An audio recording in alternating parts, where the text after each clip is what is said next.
What's going on, y'all? It's Das, and I'm bringing you episode number 7 of my WWE pay-per-view prediction series. This time, I'm going to be talking about Night of Champions 2012. Excuse me if I sound a little bit tired because it's late at night, early in the morning, whatever, early Sunday morning. But let's just go through these matches, and I'm giving my picks, my predictions of what's going to happen. And that'll be that. If you're curious as to how good my predictions are, you can go look at the last video in this series, and I think it was Money in the Bank 2012, and realize that I got all of those predictions right. So, but I'm not a wrestling insider expert or anything like that. I just see what I see and I give my predictions. Anyway, let's get into these predictions real quick. First off, we got Sheamus versus Alberto Del Rio. I think Sheamus is gonna win. Alberto Del Rio has been getting way too many World Heavyweight Championship title matches. I think he's gotten like 4 in the last couple of pay-per-view. Yeah, about 4, right? Over the Limit, he had a title shot. No Way Out, Money in the Bank, he had a title shot. And at SummerSlam, he had a title shot. So Alberto Del Rio has been getting a lot of World Heavyweight Championship title shots, and he's been losing each and every one of them. He did lose SummerSlam under some controversy, but I don't think that really matters, man. I don't know what the problem is with Alberto Del Rio, but they're giving him chance after chance after chance. But for whatever reason, they're not actually putting the championship on him. And I think I'm wrong about that No Way Out championship match or Money in the Bank No Way Out, whatever, whichever one it was. But Del Rio wasn't in the. It was No Way Out because Dolph Ziggler won at Money in the Bank, and they swapped out Del Rio for Ziggler and No Way Out. That No Way Out main event with Sheamus. Anyway, that World Championship scene needs new contenders, man.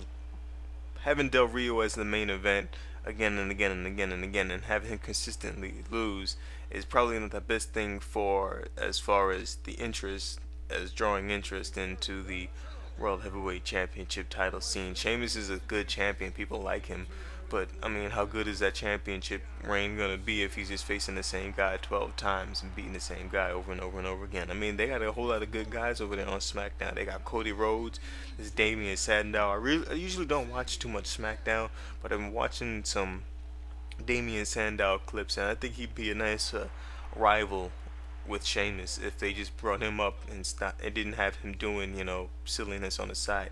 Cody Rhodes again, it seemed at one point that Cody Rhodes was going to be a big star, maybe a future world champion, but now I don't know what he's doing. He's losing again and again to Sin Cara, so I don't know what they're doing, but I do think Sheamus is going to win that match. Next up, we got Caitlyn versus Layla for the Divas Championship. I think Layla's going to win, man. The Divas division is kind of whack. I don't think I'm saying anything that anybody doesn't know. So, I just think Layla will win. Does it really matter, man? Caitlyn, Layla, whatever. Ah, Randy Orton versus Dolph Ziggler. I think Dolph Ziggler is gonna win this match. Ziggler's been losing a lot against Sheamus. That's another person that Sheamus has been facing when he's not beating up on Alberto Del Rio, and he keeps beating Ziggler. So Ziggler is the Money in the Bank contract holder. So when he can't cash in the Money in the Bank briefcase on Sheamus and then have him be a believable champion if he was consistently being beaten by Sheamus previously. So I think they're gonna have Dolph Ziggler beat Randy Orton straight in the middle of the ring by pinfall or whatever, and that'll help build Ziggler up to the point where he's able to cash in the championship and be somewhat of a credible champion.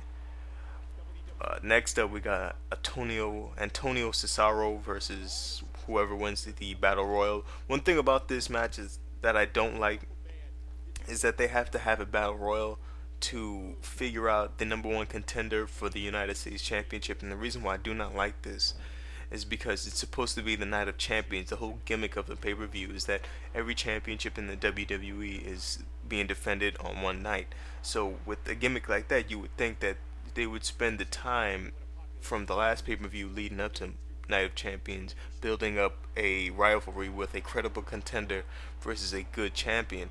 And what they did with Antonio Cesaro and the United States Championship and the Miz and the Intercontinental Championship is they haven't even given them any kind of contenders. They just had them doing whatever, going fighting random guys and not having anybody challenge them. I don't know. I don't know. I can't even give a prediction. There's too many variables in that situation.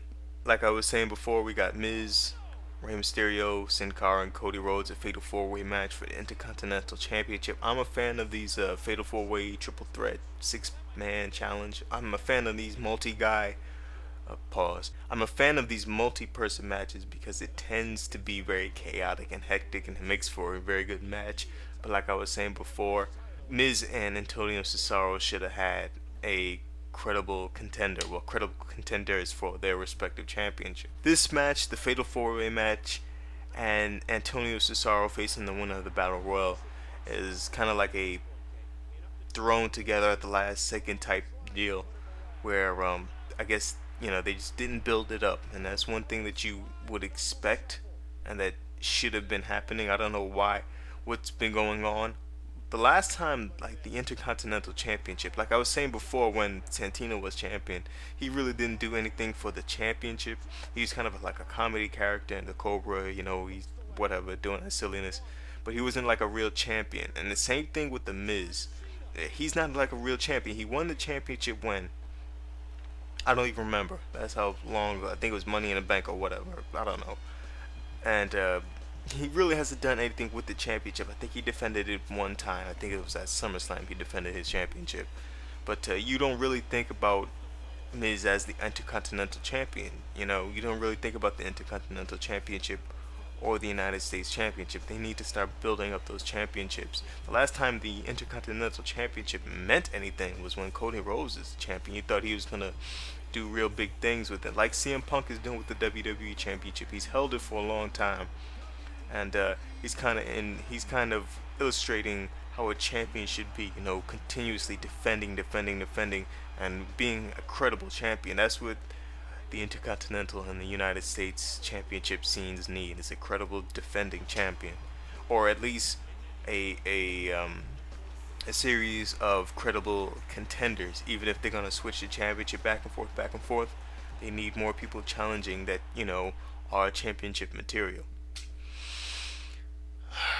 Daniel Bryan and Kane versus R-Truth and Kofi Kingston. I think Kane and Daniel Bryan are probably the best random coupling of two superstars since Goldust and Booker T. I mean, go look on YouTube for some Goldust and Booker T clips, and that'll be some of the funniest stuff that you'll find. And that's kind of what we're seeing right here with Kane and Daniel Bryan with the whole anger management stuff.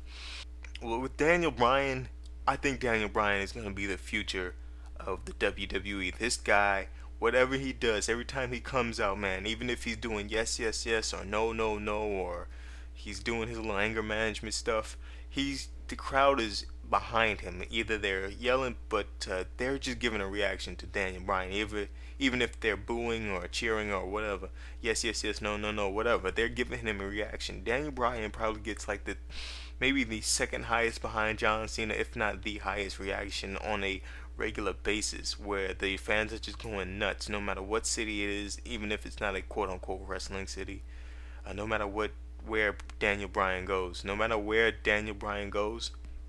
he's getting a consistent reaction from the fans, and I think that's what Daniel Bryan that's what's gonna make Daniel Bryan a future top tier guy, because every time he comes out, he's getting that reaction, and no matter what he's doing, no matter what kind of, you think a guy running around chanting yes, yes, yes, no, no, no would be a silly ass gimmick that nobody would get behind, but there's something about Daniel Bryan. He's very charismatic that he's just getting that, and he's getting it over with the WWE fans, even if they don't like him or they do like him and they're chanting with him or against him. These people are chanting for him or at him, so that's what he needs, is that reaction. He has that reaction, and that's going to probably make him a real big deal in the future. Maybe a year, maybe 2 years, maybe a couple of months. Daniel Bryan is going to be big time. I think Daniel Bryan and Kane are going to win I think Daniel Bryan and Kane are going to win the tag team championships. It's probably going to keep them together with this anger management gimmick where they're probably gonna have to defend the championships a whole lot more, and that's probably gonna bring back some prestige to the tag team division as well.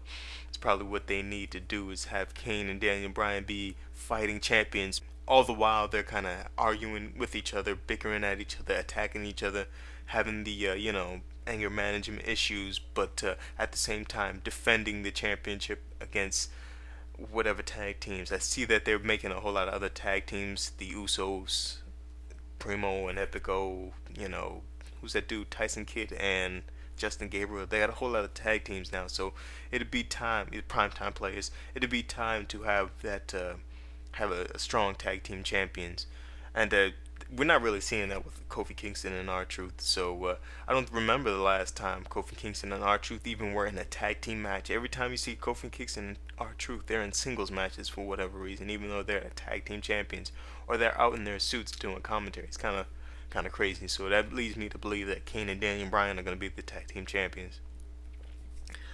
Alright, CM Punk versus Cena. I'm getting very, very tired, so I'm just going to give my prediction. Punk is going to win this championship match. I think he's just going to defend the championship.